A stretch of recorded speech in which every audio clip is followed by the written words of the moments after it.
ক্ষুধার্ত মানুষ খাবারের মান নিয়ে অভিযোগ করে না, সে প্রথমত পেট ভরে খায়। ঠিক একইভাবে একজন স্বপ্নবাজ মানুষ, সে তার কাছে কী নেই সেটা নিয়ে সে কোনো অভিযোগ করে না, তার কাছে যা আছে সেটা সে কাজে লাগাতে চায়। যদি কোনো একটা ধানের বীজ আপনি ফ্রিজে রেখে দেন, ফ্রিজে সেই ধানের বীজটা কখনও চারা দিবে না। ঠিক একইভাবে আমরা যদি আমাদের সম্ভাবনাটাকে আমাদের অজুহাতে ফ্রিজে রেখে দিই, আমরা কখনোই বড় হতে পারবো না। আমাদের হাতে যে মোবাইল ফোনটা আছে সেটা দিয়ে অনেক কিছু করা যায়, কিন্তু আমরা তা না করে সেটা দিয়ে অন্যের লাইফস্টাইল দেখে হায়াতাশ করতেছি।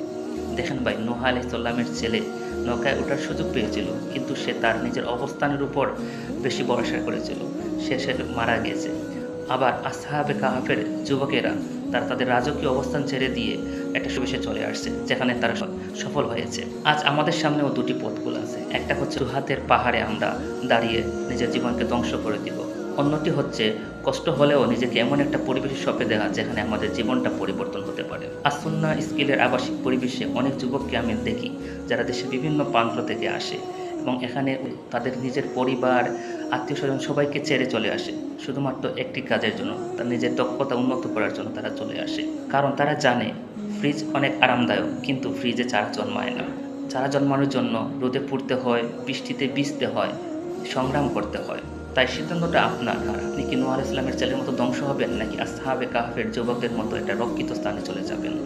আপনি আজই আপনার অজুহাতের যে লিস্ট আছে সেটা পুড়িয়ে ফেলুন। আপনি যদি চেষ্টা করেন, আল্লাহ আপনার রাস্তা এমনিতেই খুলে দিবেন।